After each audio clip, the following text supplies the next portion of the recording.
नमस्कार प्यारे बच्चों, 10वीं मैथ का 12वां टॉपिक है पृष्ठीय क्षेत्रफल और आयतन। देखो, मैंने पहले भी बताया था कि क्षेत्रफल 2 डायमेंशनल होता है जिसमें केवल लंबाई चौड़ाई होती है, उनका तो क्षेत्रफल निकालते हैं। और जो 3 डायमेंशनल होता है, लेंथ, ब्रेथ और हाइट, तीनों लंबाई चौड़ाई और ऊंचाई होती है, उसका हम आयतन निकालते हैं। क्षेत्रफल वर्ग मीटर में आता है, आयतन घन मीटर में आता है। क्षेत्रफल मीटर की स्क्वायर में आता है और आयतन मीटर की 3, यानी कि उसमें 3 विमाएं होती है, 3 भुजाएं होती हैं। तो सबसे पहले हम थोड़ा सा बेसिक अध्ययन करेंगे। एक तो होता है घनाभ। देखो, घन होता है, एक होता है घनाभ और एक होता है घनाभ। घनाभ में तीनों भुजाएं अलग अलग होती हैं, ठीक है। लंबाई, चौड़ाई और ऊंचाई, तीनों भुजाएं, लंबाई, चौड़ाई और ऊंचाई तीनों अलग अलग होती हैं। और घन में लंबाई, चौड़ाई और ऊंचाई बराबर होती है। तो इसका घन का जो आयतन होता है, जब तीनों भुजाएं बराबर होती है तो इसको हम, दोनों का आयतन यही होता है, L गुणा B गुणा H। घन का आयतन भी यही होता है और घनाभ जो होता है इसका आयतन भी यही होता है कि लंबाई गुणा चौड़ाई गुणा ऊंचाई। बट एक छोटी सी बात याद रखनी है कि इसकी जो तीनों भुजाएं बराबर होती हैं, इसको हम A से रिप्रेजेंट करते हैं। तो घन का जो आयतन A की 3 होता है, ये घन का आयतन होता है।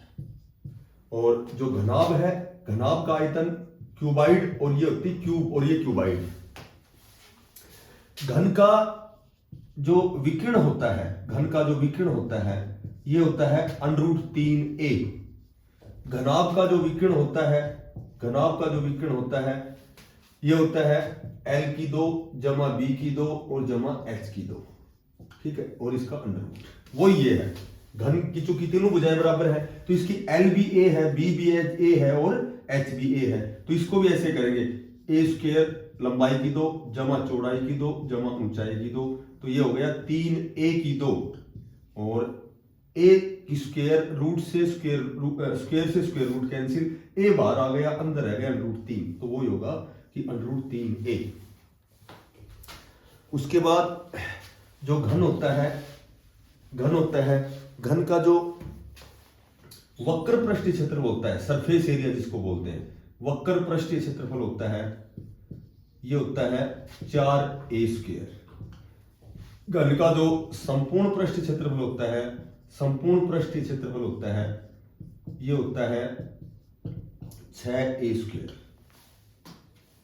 उसके बाद जो घनाभ होता है, इसका वक्र पृष्ठ क्या बोलते हैं, वक्र जो पृष्ठ क्षेत्रफल होता है, इसको हम 4 दीवारी का क्षेत्रफल बोलते हैं। चारों दीवारी का क्षेत्रफल, 4 दीवारी का क्षेत्रफल, 4 दीवारी का जो क्षेत्रफल होता है, ये होता है 2 गुणा height into L plus B। ये इसका सरफेस एरिया कह सकते हो या फिर 4 दीवारी का क्षेत्रफल। घनाभ जो होता है, इसका जो टोटल सरफेस एरिया होता है, संपूर्ण पृष्ठीय क्षेत्रफल होता है, संपूर्ण पृष्ठीय जो क्षेत्रफल होता है, ये होता है 2 LB प्लस BH और प्लस HL। यानी कि लंबाई चौड़ाई को गुणा करो प्लस चौड़ाई ऊंचाई को गुणा करो प्लस ऊंचाई और लंबाई को गुणा करके जोड़ेंगे, 2 से मल्टीप्लाई करेंगे। ये घनाभ का संपूर्ण पृष्ठ क्षेत्रफल होता है। उसके बाद सिलेंडर होता है बेलन, जिसको हम बेलन बोलते हैं, ठीक है। ये बेलन, ये पूरा व्यास होता है और ये रेडियस होती है, त्रिज्या होती है, क्योंकि त्रिज्या व्यास क्या होती है, ये हाइट होती है बेलन की। अब जो वर्त होता है, वर्त का जो क्षेत्रफल होता है, वर्त का क्षेत्रफल होता है πr²। और वर्त के क्षेत्रफल में जब इसमें 2 वर्त हैं, 2 वर्तों को एक ऊंचाई से जोड़ा गया है, तो यदि इसको ऊंचाई से गुणा करेंगे तो ये बेलन का आयतन हो जाएगा, बेलन का आयतन, ठीक है। और बेलन का जो वक्र पृष्ठ क्षेत्रफल होता है, वक्र पृष्ठ क्षेत्रफल होता है, ये होता है 2πrh, ठीक है। इस केवल भार का हो गया 2πrh। और यदि इसका संपूर्ण पृष्ठ क्षेत्रफल पूछते हैं, संपूर्ण पृष्ठ क्षेत्रफल, टोटल सरफेस एरिया, ये होता है 2πr और r प्लस h।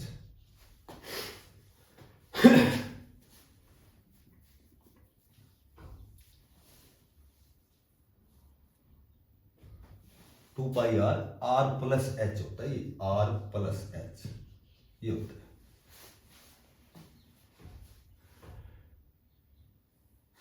इसमें संपूर्ण पृष्ठ क्षेत्रफल में एक तो इसका भार का हो गया, एक तो वक्र पृष्ठ क्षेत्रफल में जो इसके आधार का क्षेत्रफल जब जोड़ेंगे तो ये टोटल संपूर्ण पृष्ठ क्षेत्रफल आएगा, टोटल सरफेस एरिया जाएगा। उसी तरह फिर होता है कोण। कोण का मतलब शंकु। शंकु क्या होता है, जैसे शंकु में ये रेडियस होती है, ये लंबवत ऊंचाई होती है और ये तिरछी ऊंचाई होती है। एल को तिरछी ऊंचाई को एल से रिप्रेजेंट करते हैं और एच जो होती है वो लंबवत ऊंचाई होती है, लंबवत ऊंचाई होती है। इसमें जब भी दो समकोण त्रिभुज होती है, एल निकालोगे तो ये कर्ण हो गया, आर ये बेस आधार हो गया और ये एच जो लंबवत ऊंचाई है ये परपेंडिकुलर हो गया, लंब हो गया। तो वही समकोण त्रिभुज का जब भी इन तीनों में से कोई दो भुजा देंगे, एक पूछेंगे, एल पूछा है तो एल कर्ण हो गया। कर्ण की दो क्या होती है, आधार की दो जमा लंब की दो, ठीक है। ये राइट एंगल ट्रायंगल हो गई, दोनों समकोण त्रिभुज हो गई, ठीक है। तो एच निकालेंगे तो एल की दो में से आर की दो घटाएंगे, आर निकालेंगे तो आर की दो बराबर होगा एल की दो माइनस एच की दो। एक जो वर्त होता है, वर्त का क्षेत्रफल होता है पाई आर स्क्वायर। यदि एच से गुणा करते हैं तो ये बेलन का आयतन हो जाता है। और एक जो बेलन होता है उसमें तीन शंकु होते हैं, ठीक है, इसमें तीन शंकु होते हैं। तो ये इसका 1/3 हो गया, तो इसमें अगर 3 का भाग देंगे तो ये शंकु का आयतन होगा, ये शंकु का आयतन होगा। शंकु का जो वक्र पृष्ठ क्षेत्रफल होता है, जो सरफेस एरिया होता है, ये वक्र पृष्ठ क्षेत्रफल होता है, ये पाई आर एल होता है। एल होती है तिरछी ऊंचाई, तिर्यक ऊंचाई। और इसका जो संपूर्ण पृष्ठ क्षेत्रफल होता है, संपूर्ण पृष्ठीय क्षेत्रफल, वही संपूर्ण पृष्ठ क्षेत्रफल में वो कैसे निकालेंगे, वक्र पृष्ठ क्षेत्रफल में जब इसके आधार का क्षेत्रफल दोनों जोड़ेंगे, आधार क्या है, इसका वर्त है, वर्त का क्षेत्रफल इसमें जोड़ेंगे, ये होता है पाई आर और आर प्लस एल, ये संपूर्ण पृष्ठ क्षेत्रफल। उसके बाद होता है सपेर, गोला, ठीक है। गोला की जो त्रिज्या होती है, जिस गोला जो होता है वो उसकी आर और एच बराबर होती है। जितना ये चौड़ा होता है उतना ही लंबा होता है, तो इसकी आर और एच बराबर होती है। तो वो इसका जब गोले का आयतन पूछा जाता है, तो पहले तो वर्त का क्षेत्रफल होता है पाई आर स्क्वायर, ठीक है। इसको एच से गुणा करेंगे बेलन का आयतन, 3 का भाग देंगे शंकु का आयतन, और यदि इसको 4 से गुणा करेंगे तो ये गोले का आयतन हो जाएगा, गोले का आयतन। यानी कि एक जो गोला होता है इसमें 4 शंकु होते हैं, एक बेलन में 3 शंकु होते हैं, गोले में 4 शंकु होते हैं, ठीक है। तो शंकु का जो आयतन है, शंकु का पाई आर स्क्वायर एच बटा 3 जो आयतन है, इसको 4 से गुणा कर देंगे तो एक गोले में 4 शंकु हो गए। मोटी बात ऐसे याद रखनी है, वर्त का क्षेत्रफल याद रखना है पाई आर स्क्वायर। यदि इसको एच से गुणा करोगे बेलन का आयतन हो गया, 3 का भाग दोगे शंकु का आयतन हो गया, 4 से गुणा करोगे तो ये गोले का आयतन हो गया। अब चूंकि आर और एच बराबर है तो ये एच और आर दो पर ये हो गए, ये एच भी आर की बराबर है, तो आर की दो को जब आर से गुणा करेंगे तो इसका आयतन हो गया 4/3 पाई आर की 3, ये गोले का आयतन हो गया। गोले का जो वक्र पृष्ठ क्षेत्रफल होता है, ठीक है, वक्र पृष्ठ क्षेत्रफल होता है, ये होता है 4 पाई आर स्क्वायर। इसका गोले का संपूर्ण पृष्ठ नहीं होता, अर्ध गोले का संपूर्ण पृष्ठ होता है। अर्ध जो गोला है, जो आधा गोला है, अर्ध गोले का संपूर्ण पृष्ठ क्षेत्रफल निकालेंगे तो ये कहेंगे 3 पाई आर स्क्वायर। एक बार ये उतार दो सारे सूत्र, क्योंकि ये जो पृष्ठ क्षेत्रफल और आयतन है 12 का जो टॉपिक है, 2 एक्सरसाइज 1 और 2, इनमें इनका ही प्रयोग होगा। कभी घन, घनाभ, गोला, शंकु, बेलन, ये 5 चीजों का प्रयोग होगा बार बार। कभी वक्र पृष्ठीय, कभी टोटल पृष्ठीय क्षेत्रफल पूछेंगे, संपूर्ण की बजाय पृष्ठीय क्षेत्रफल और उसका वॉल्यूम आयतन, 2 चीजें पूछी जाती है। तो इन सारों का एक तो आयतन याद कर लो और एक पृष्ठीय क्षेत्रफल याद कर लो।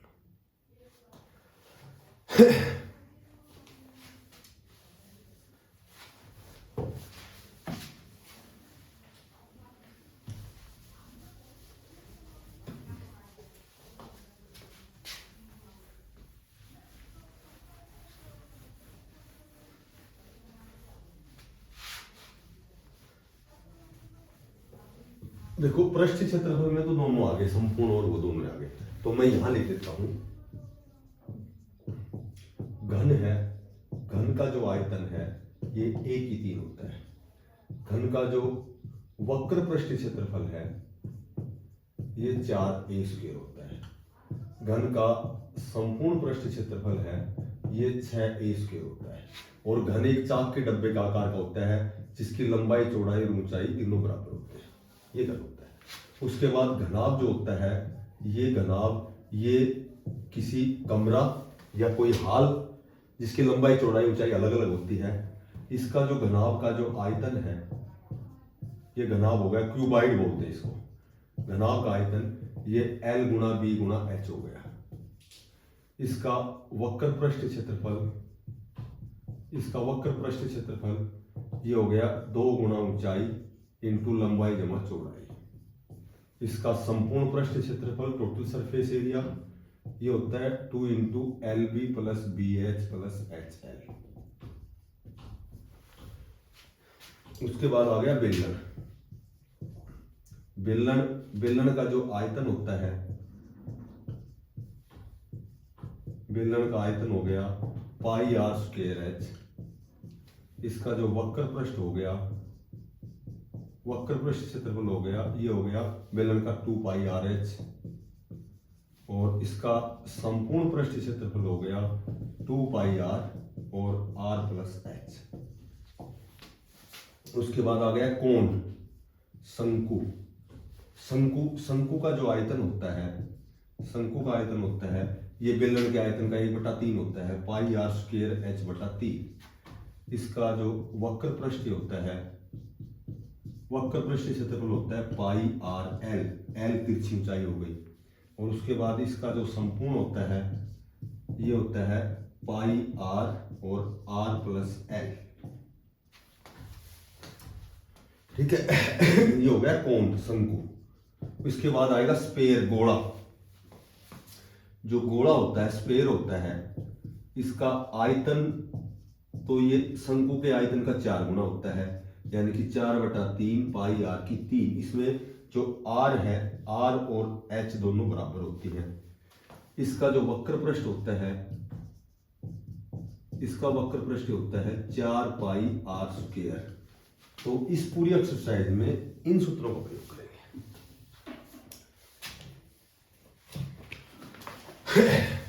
एक्सरसाइज 12.1। देखो, दो घनों जिनमें से प्रत्येक आयतन 64 सेंटीमीटर है के संलग्न फलकों को मिलाकर एक ठोस बनाया जाता है। इससे प्राप्त घनाभ का पृष्ठ क्षेत्रफल बताओ।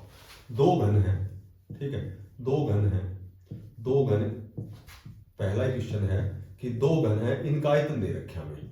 देखो, पहला क्वेश्चन है प्रत्येक का जो आयतन है, इसका आयतन है ये भी 64 घन सेंटीमीटर है और इसका भी 64 घन सेंटीमीटर है। आयतन घन का क्या होता है, a की पावर 3 बराबर 64।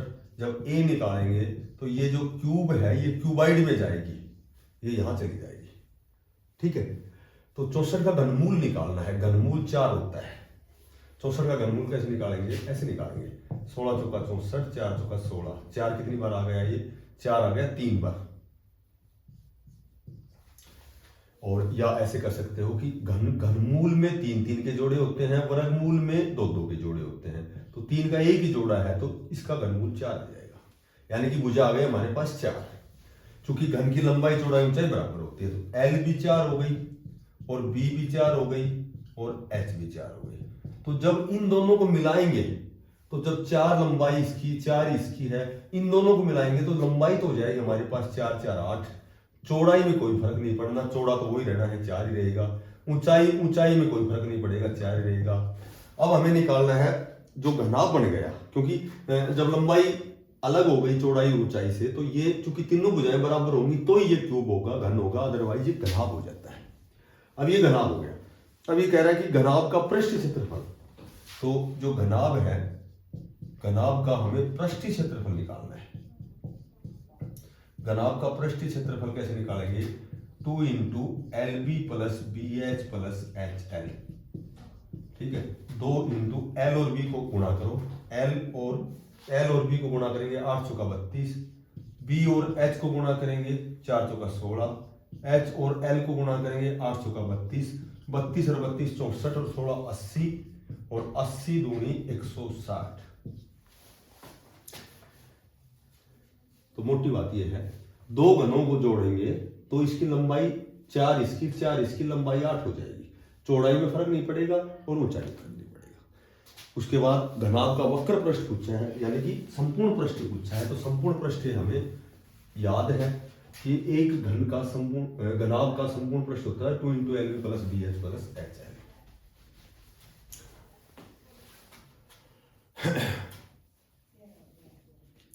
कोई बर्तन है एक खोखले अर्धगोले के आकार का है, अर्धगोला हो गया, ये हो गया अर्धगोले के आकार का है, जिसके ऊपर एक खोखला बेलन बनाया गया है। इसके ऊपर एक बेलन बनाया गया है, ये बेलन बना दिया, ठीक है, ये बेलन बना दिया, ये बना दिया।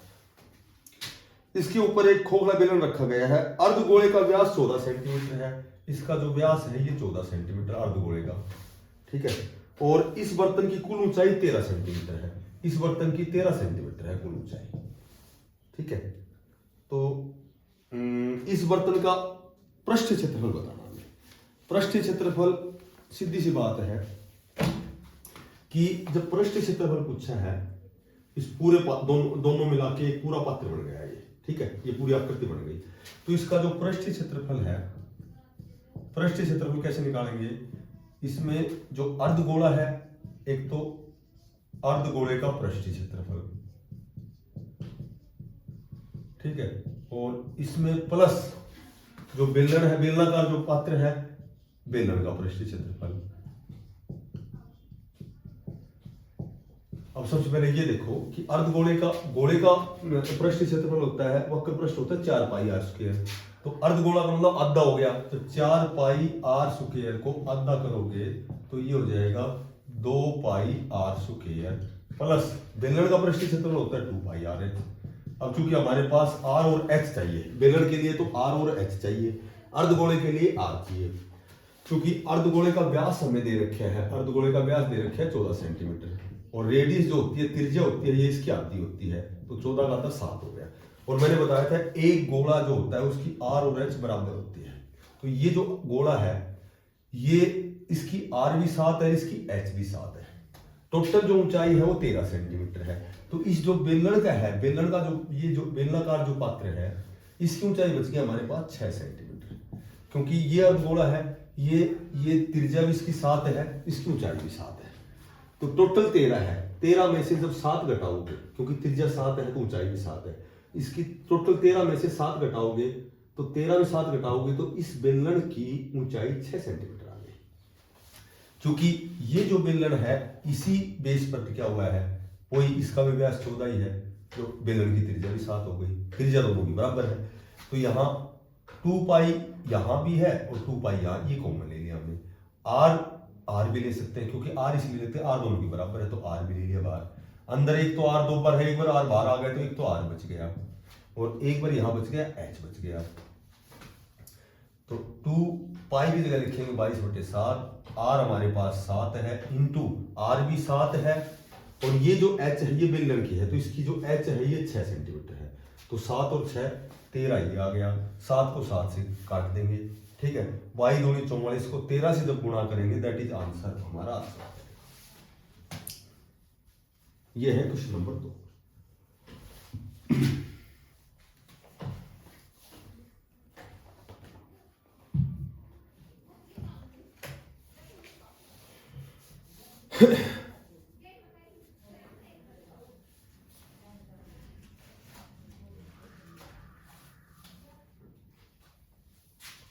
Question number 3।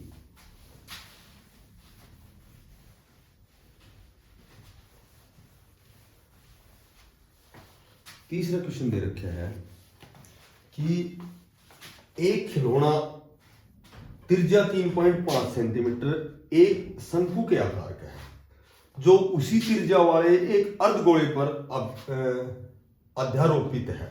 यानी कि एक अर्धगोले पर और एक शंकु टिका हुआ है और त्रिज्या दोनों की सेम है, ठीक है। इसकी त्रिज्या, इसकी त्रिज्या, ये अर्धगोला हो गया, ये अर्धगोला हो गया, और ये हो गया शंकु, क्योंकि ये जो शंकु है ये इसी पे टिका हुआ है और रेडियस दोनों की बराबर है। अच्छा, इस खिलौने की संपूर्ण ऊंचाई, इसकी पूरे खिलौने की 15.5 सेंटीमीटर है, बिल्कुल सही है। 15.5 सेंटीमीटर है। इस खिलौने का संपूर्ण पृष्ठ क्षेत्रफल बताओ। अच्छा, त्रिज्या इसकी भी 3.5 है और त्रिज्या इसकी भी 3.5 है। टोटल जो ऊंचाई है वो 15.5 है। मैंने बताई थी जो अर्धगोला होता है उसकी आर और एच बराबर होती है।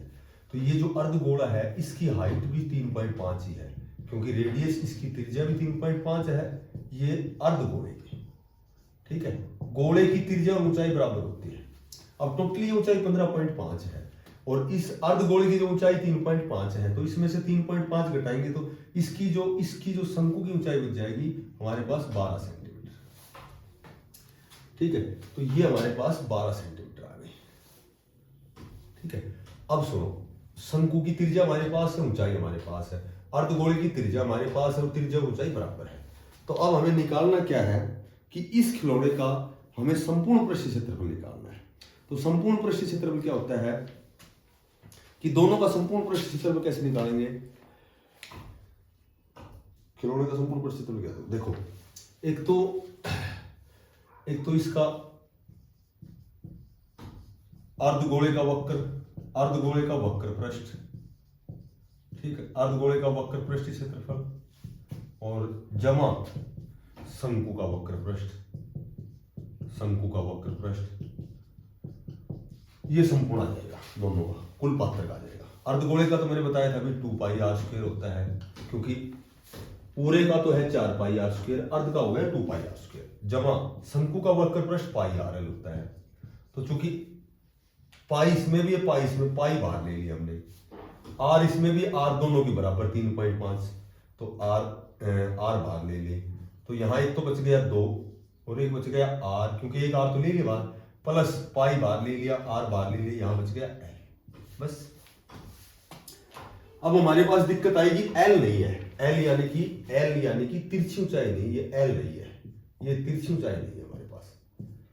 क्योंकि तिरछी ऊंचाई मैंने बताया था ये कर्ण होता है, ये समकोण त्रिभुज का कर्ण होता है। आधार हमारे पास है, लंब हमारे पास है, कर्ण निकालना है। कर्ण कैसे निकालेंगे? कर्ण की 2 बराबर आधार की 2 और जमा लंब की 2। आधार क्या हमारे पास? आधार है हमारे पास 3.5 का वर्ग और जमा लंब क्या है 12 का वर्ग। ठीक है, तो ये कर्ण निकल जाएगा। 3.5 को कैसे करते हैं हम? 2 पर गुणा 3.5 गुणा 3.5, ये पॉइंट हटा देंगे, ये पॉइंट हटा देंगे, इसके बटे 10, इसके बटे 10, तो 5 × 25 और 4 × 12, 1225। तो इसका गुणा आ गया, 35 को 35 से करेंगे तो, और 10 का हो गया 100। ठीक है तो ये आ गया 12.25, तो ये आ गया, क्योंकि 2 0 है तो 2 अंक छोड़ी दशमलव लगा दिया, प्लस 12 को होता है 144। अब 144 और 12 156.25, ये आ गया। ठीक है, और कर्ण है, ये कर्ण सुकेर निकला है, कर्ण निकालेंगे तो ये सुकेर इधर रूट में आएगा, ये रूट में आ जाएगा। तो इसको ऐसे कर सकते हैं 15/625, ये पॉइंट है, इसका मतलब अपोन आ गया 100 और इसका वर्गमूल निकाल दो। तो 15/625 ये आ गया लगभग, ये आ जाएगा 12.5, क्योंकि 125 का वर्ग होता है, 125 का वर्ग होता है 15/625। तो इसका वर्गमूल निकालेंगे तो 125 आएगा और 100 का निकालेंगे तो 10 आएगा। ठीक है, वर्गमूल निकाल दिया। अब 1 0 है तो 1 अंक छोड़ के दशमलव लगाएंगे, 12.5। तो ये तिरछी जो ऊंचाई है 12.5 आ गई। तो इस एल के स्थान पर 12.5 रख देंगे, आर के स्थान पर रखेंगे 3.5, ये आर के स्थान पर 3.5, पाई का मान बताए रखा है 22/7। तो इसके मान जगह पुट करना है, दैट इज आंसर।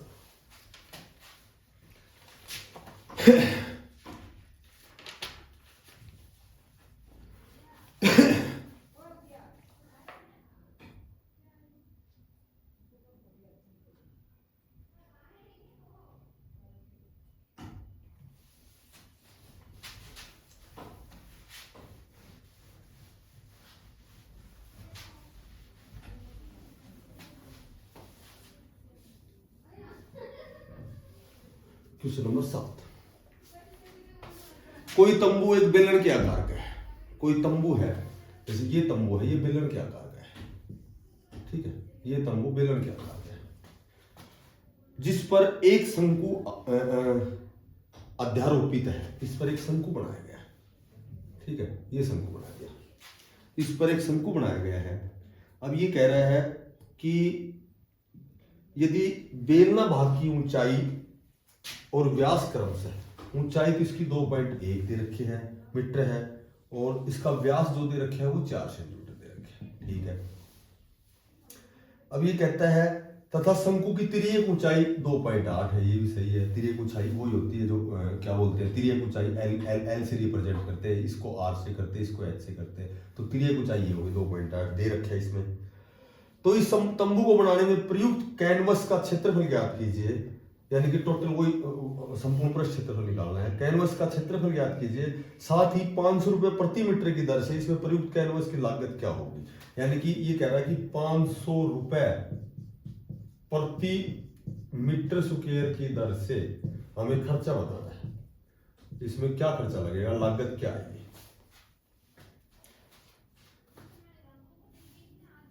और ये कह रहा है कि ध्यान दीजिए कि जो तंबू के आधार को, जो तंबू का आधार है, ये आधार है, इस आधार को कैनवस से नहीं ढका जाता। ओके,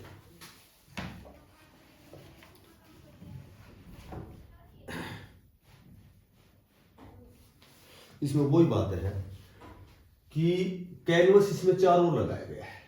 तो वही बात है कि जो किसका पूछा है, कैनवस का क्षेत्रफल कैसे निकालेंगे। कैनवस का क्षेत्रफल का मतलब है कि ये टोटल सरफेस एरिया निकालना है। तो इसमें एक तो शंकु का वक्र पृष्ठ आ जाएगा, शंकु का वक्र पृष्ठ क्षेत्रफल आ जाएगा, प्लस ये जो बेलन है, बेलन का वक्र पृष्ठ आ जाएगा, ठीक है। अब देखो शंकु का जो वक्र पृष्ठ क्षेत्रफल है वो होता है पाई आर एल, और बेलन का क्या होता है 2 पाई आर एच। अब चूंकि हमारे पास एल दे रखा है, आर देखो ये व्यास दे रखा है, बेस दोनों का सेम है। तो वही है कि यदि व्यास 4 सेंटीमीटर है तो मैंने बताई थी त्रिज्या इसकी आती होती है, ये आ गई 2 सेंटीमीटर। ये जो रेडियस है, ये शंकु की भी रेडियस वही 2 है और इसकी बेलन की भी 2 ही है, ठीक है। आर हो गया, एल हमें दे रखे है 2.8, बिल्कुल हो गया। आर ये बच गई, किसकी एच बच गई हमारे पास, एच बच गई हमारे पास इसकी बेलन की एच। बेलन कितनी ऊंचाई है, तो इसमें बेलन की ऊंचाई क्या दे रखी है हमें, बेलन की ऊंचाई दे रखी है, बेलन की ऊंचाई दे रखी है क्वेश्चन में। कोई तंबू एक बेलन के आकार का है जिस पर एक शंकु, ठीक है। यदि बेलनाकार भाग की ऊंचाई 2.1 है, या बेलनाकार जो भाग है इसकी ऊंचाई दे रखी है 2.1, तो ये एच भी दे रखी है। अब क्या करेंगे, पाई इसमें है, पाई इसमें है, आर इसमें, आर दोनों बराबर है, तो पाई आर आ गया कॉमन। एक तो आ गया एल जो दे रखे हमें, यहां बच गया एक तो 2 पाई आर बाहर आ गया, एक बच गई एच, ठीक है। पाई का मान 22/7, आर हमारे पास 2 है, एल हमारे पास 2.8 है, प्लस 2 गुणा एच, एच 2.1 है, तो ये आ गया 2.8 जमा इसको गुणा करेंगे 2.1 को, तो ये आ गया 4.2, ठीक है। तो 280 और 4 20, तो ये हो गए कितने रुपए हो गए, 7 रुपए हो गए। 4 2 6 7 ये हो गया, गुणा ये 22 दूनी 44, और अपॉन के हमारे पास 7 से 7 कैंसिल, तो ये आ गया 44 वर्ग सेंटीमीटर, दैट इज आंसर।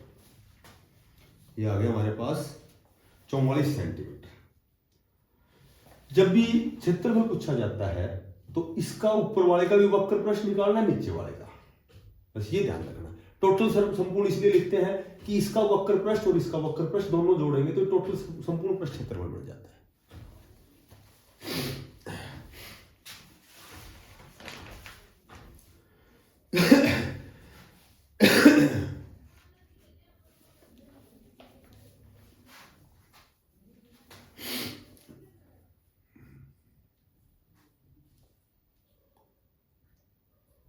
ठीक है,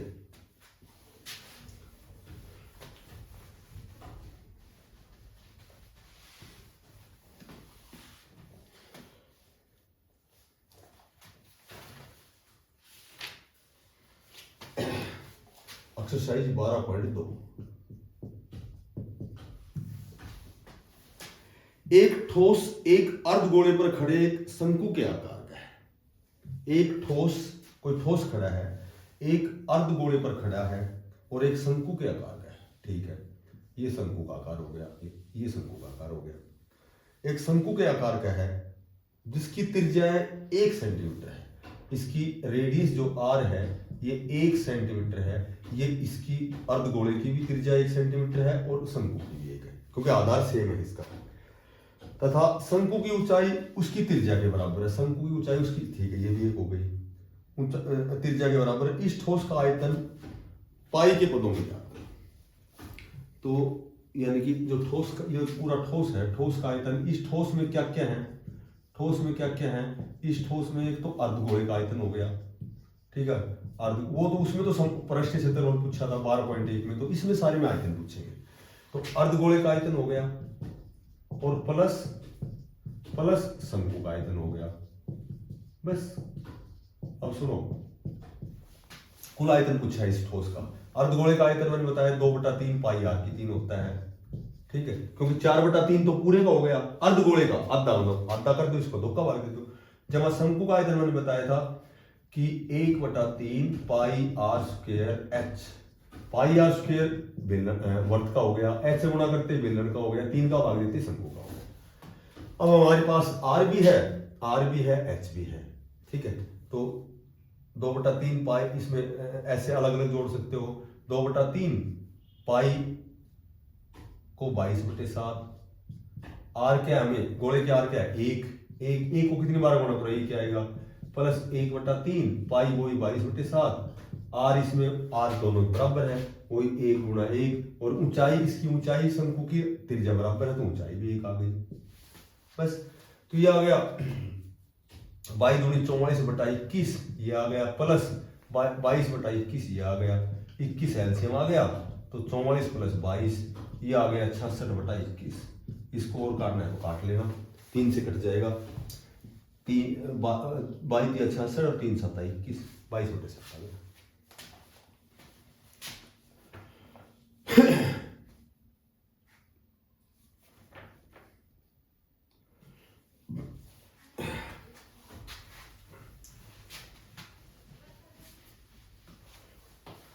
क्वेश्चन नंबर 2, एक इंजीनियरिंग के विद्यार्थी रचेल से एक पतली एल्यूमिनियम की शीट का प्रयोग करते एक मॉडल बनाने को कहा गया जो एक ऐसे बेलन के आकार का है जिसके दोनों सिरों पर 2 शंकु जुड़े हैं। कैसे एक बेलन के आकार का है वो और दोनों पर शंकु जुड़े हुए हैं, ठीक है, ये दोनों पे शंकु जुड़ गए, ये शंकु है, बीच में बेलन है और ऊपर नीचे शंकु है जिसके दोनों सिरों पर 2 शंकु जुड़े हैं। इस मॉडल का व्यास 3 सेंटीमीटर है, तो जो व्यास है, व्यास दे रखे हमें 3 सेंटीमीटर, तो आर इससे आधी होती है, व्यास से आधी 3/2 हो गई। अच्छा, और इसकी ऊंचाई 12 सेंटीमीटर है, इस पूरे मॉडल की 12 सेंटीमीटर ऊंचाई है, ठीक है, 12 सेंटीमीटर इसकी ऊंचाई है। यदि प्रत्येक शंकु की ऊंचाई 2 सेंटीमीटर हो, ये भी 2 हो और ये भी 2 हो, तो प्रत्येक की ऊंचाई 2-2 सेंटीमीटर हो, तो रचेल द्वारा बनाए अंतर्विष्ट हवा का आयतन यानी टोटल आयतन बताना तीनों का, तो टोटल ये 12 है, 2 ये और 2 ये, 2 2 4 घट गई, तो जो बेलन की बच गई 12 में 4 घटाओगे तो बेलन की 8 बच गई। अब सीधी सी बात है कि जो शंकु है, दोनों शंकु है, शंकु की ऊंचाई दोनों की तो है, ऊंचाई है 2 सेंटीमीटर, तो जो बेलन की ऊंचाई बच गई, बेलन की ऊंचाई बच गई, ये बच गई 8 सेंटीमीटर, क्योंकि टोटल जो ऊंचाई है वो 12 सेंटीमीटर, तो 2 ये घट जाएगी, 2 ये 4 घट गई, 8 सेंटीमीटर आ गई। अब हमें बताना है कि हवा का आयतन टोटल इसका जो भी आकृति है ठोस है, ठीक है, तो इस जो ये मॉडल है, इस मॉडल का आयतन कैसे बताएंगे, मॉडल का आयतन कैसे बताएंगे, ये बताएंगे एक तो दोनों शंकुओं का आयतन, ठीक है, दोनों सिरों पर शंकु है तो 2 शंकुओं का आयतन, और प्लस बीच में क्या है, बेलन का आयतन, तो हमारे पास आर और एच तो है ही। अब 2 शंकु, 2 गुणा शंकु का आयतन होता है 1/3 पाई आर स्क्वायर एच, और बेलन का आयतन होता है पाई आर स्क्वायर एच। सीधी सी बात ये है कि पाई दोनों जगह है, आर दोनों की सेम है 3/2 क्योंकि इनका बेस सेम है, तो यहाँ भी आर वही 3/2 लेंगे, यहाँ भी आर लेंगे। अब ये जो शंकु की ऊंचाई है, शंकु की ऊंचाई दे रखी है 2 सेंटीमीटर, यहाँ एच की जगह लिखेंगे 2, और यहाँ एच ये बेलन की जो हाइट है ये बच गई 8, तो इस एच की जगह लिखेंगे 8 और वापस कर देंगे।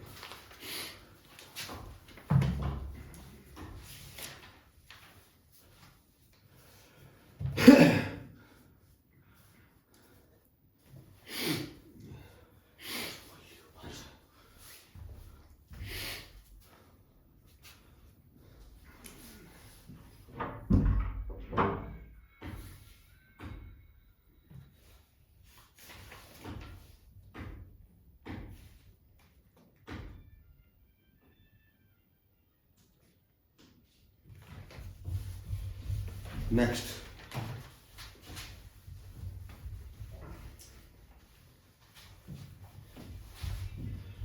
है कि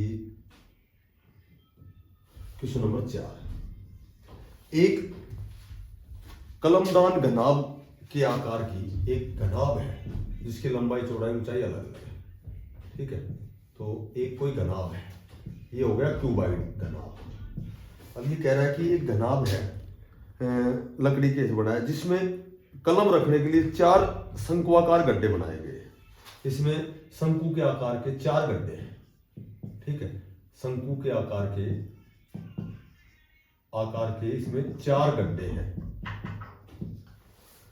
ठीक है। ये शंकु के आकार के हैं।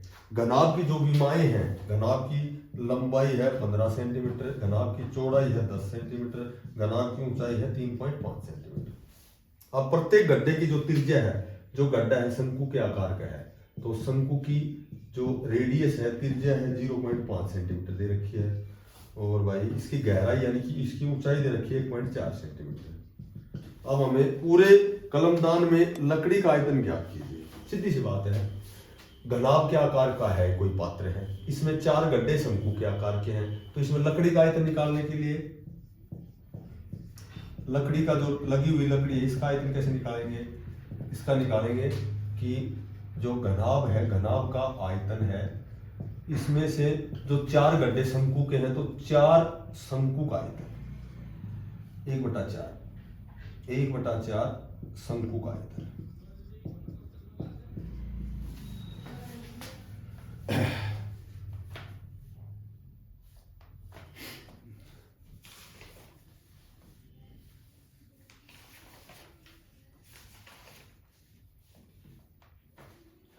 क्योंकि टोटल क्या हो गया कि शंकु टोटल गड्ढे कितने हैं? 4। तो एक शंकु का आयतन पहले बताओ क्या होता है? शंकु का आयतन होता है 1/3 पाई आर स्क्वायर एच, ठीक है। टोटल शंकु कितने हैं? 4। तो 4 है, तो या तो चारों को जोड़ो, 4 बार जोड़ो, या इसको 4 से गुणा कर दो। ये तो गड्ढों का आयतन आ गया। और इसको घटाना है किसमें? घनाभ के आयतन। घनाभ का आयतन क्या होता है? लंबाई गुणा चौड़ाई गुणा ऊंचाई, यानी कि 15 गुणा 10 गुणा 3.5, ये घनाभ का आयतन हो गया।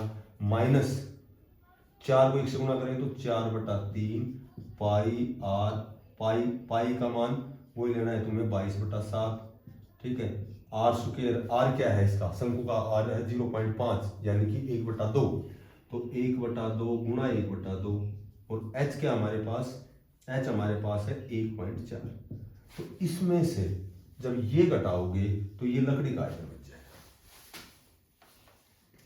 4 से गुणा क्यों कर दिया? कि जो गड्ढे हैं शंकु के आकार के 4 गड्ढे हैं, एक गड्ढे का आयतन ये होता है, तो 4 का या तो इसी को 4 बार जोड़ो या इसको 4 से गुणा कर दो, तो चारों गड्ढों का आयतन आ जाएगा।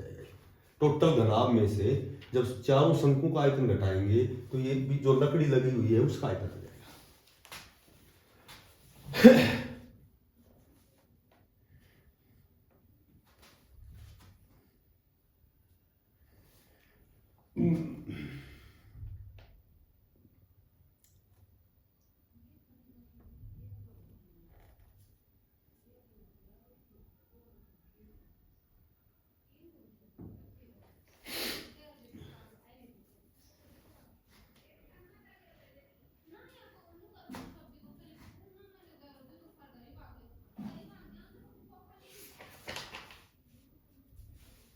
नेक्स्ट क्वेश्चन है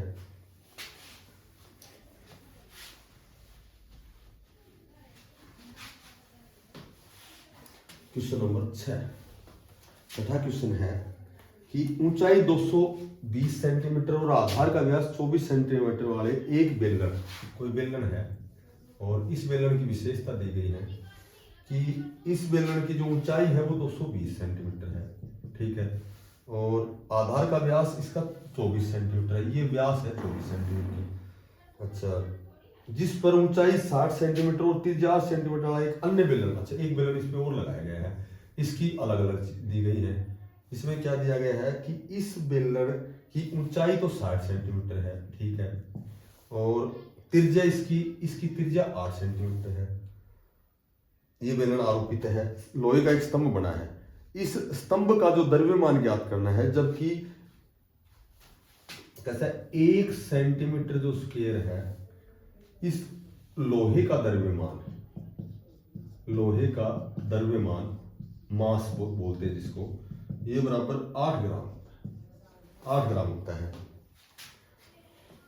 तो अब इसमें हमें ज्ञात करना है कि स्तंभ का द्रव्यमान ज्ञात करना है। तो स्तंभ का जो आयतन होगा वो क्या होता है, वो इसका आयतन प्लस जो इस पूरे स्तंभ का आयतन, ये स्तंभ बना हुआ है जिसके ऊपर नीचे 2 बेलन है, लेकिन दोनों की क्या है कि आर और एच दोनों के अलग अलग है।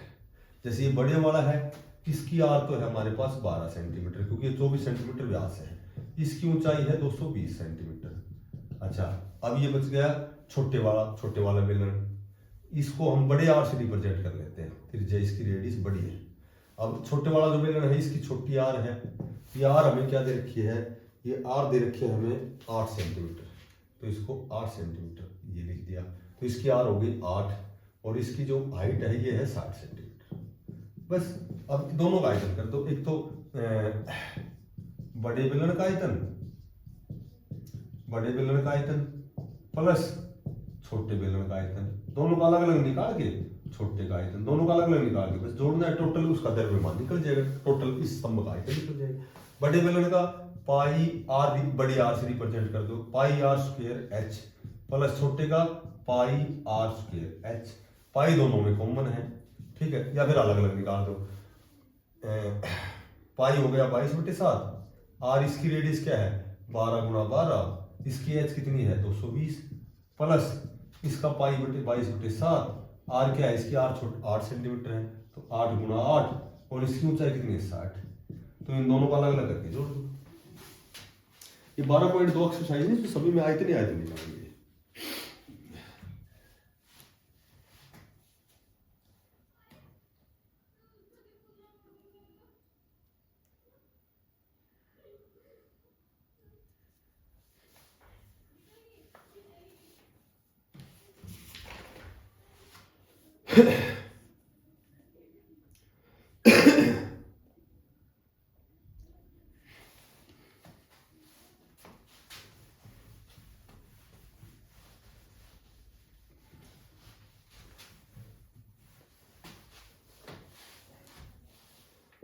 क्वेश्चन नंबर 8, एक गोलाकार कांच के बर्तन की एक बेलन के आकार की गर्दन है। एक कोई गोलाकार है, गोलाकार कांच का बर्तन है, ये गोलाकार कांच का बर्तन है, ठीक है। कांच के बर्तन की एक बेलन के आकार की गर्दन है, इसकी जो गर्दन है ये बेलन के आकार की, ठीक है, ये बेलन के आकार की गर्दन है। अच्छा, इसकी लंबाई 8 सेंटीमीटर है, ये जो है इसकी जो लंबाई है ये तो 8 सेंटीमीटर है, हाइट हो गई इसकी 8 सेंटीमीटर, इसकी लंबाई 8 सेंटीमीटर है और व्यास 2 सेंटीमीटर है। इसका जो व्यास है ये 2 सेंटीमीटर है, जबकि गोलाकार भाग का व्यास, जबकि ये जो व्यास है इसका व्यास है ये 8.5 सेंटीमीटर है, ठीक है, 8 जबकि व्यास है ना ये सेंटर से गुजरता है 8.5 सेंटीमीटर। इसमें भरे जा सकने वाले पानी की मात्रा मापकर एक बच्चे ने ज्ञात किया कि इस बर्तन का आयतन 345 सेंटीमीटर की थी। जांच कीजिए कि उस बच्चे का उत्तर सही है या नहीं, यह मानते हुए उपरोक्त मापन, आंतरिक मापन और पाई बराबर 3.14। तो सीधी सी बात है कि इसका कुल आयतन निकालेंगे। एक तो गोले का आयतन हो गया और प्लस ये जो बेलन है, जो इसका शीर्ष है, बेलन का आयतन हो गया, ठीक है। इसमें बताना है कि कुल पानी की मात्रा इसमें कितनी आ सकती है, तो यार टोटल आयतन पूछा है इसमें, ठीक है। इस पात्र में कुल कितना पानी आ सकता है, तो एक तो इसका वॉल्यूम निकालेंगे गोले का और एक इस बेलनाकार भाग का। तो गोले का आयतन क्या होता है 4/3 पाई आर की 3, ठीक है। बेलन में क्या होता है पाई आर स्क्वायर एच। हमारे पास आर, ये गोले की जो आर है ये टोटल इसकी व्यास है ये, तो गोले का जो रेडियस आएगा वो व्यास का आधा होता है, और जब आधा करोगे तो क्या आ जाएगा 2 × 8, 2 × 2 = 4, 4.2 लगभग अप्रोक्सीमेट, और इसमें आर क्या है, बेलन की आर क्या है हमारे पास, ये व्यास 2 सेंटीमीटर है, ठीक है। तो इसका व्यास यदि 2 सेंटीमीटर है तो इसकी जो रेडियस आएगी, त्रिज्या आएगी, वो 1 सेंटीमीटर हो जाएगी, आधी होती है। ऊंचाई इसकी दे रखी है, इस ऊंचाई की जगह 8 लिखेंगे। तो 4/3 पाई को 22/7 लिखेंगे। और जो रेडियस है, गोले की जो रेडियस है, ये 4.2 हो गई। ये कितनी बार हो गई, 3 बार हो गई। ये तो हो गया हमारे पास गोले का आयतन। और प्लस इसमें जोड़ेंगे क्या हम, बेलन का आयतन, पाई 22/7 गुणा आर, रेडियस, इसकी रेडियस क्या है 1 सेंटीमीटर, तो 1 गुणा 1, क्योंकि आर स्क्वायर है। और एच इसकी 8 सेंटीमीटर है। तो इन दोनों को अलग अलग निकाल के और जोड़ सकते हो। वैसे इसका बेस्ट तरीका ये रखा करो कि जितना, अगर जो चीज इक्वल है, रेडियस बराबर है या ऊंचाई बराबर है या पाई तो दोनों के बराबर है, तो पाई को पहले बाहर निकाल सकते हो, ठीक है। पाई को तो इसमें भी पाई है, इसमें भी पाई है, तो 22/7 यदि आसानी से कट रहा है तो काट लो, नहीं तो 22/7 बाहर निकाल लो, उसको लास्ट में काट देना, पाई कॉमन है।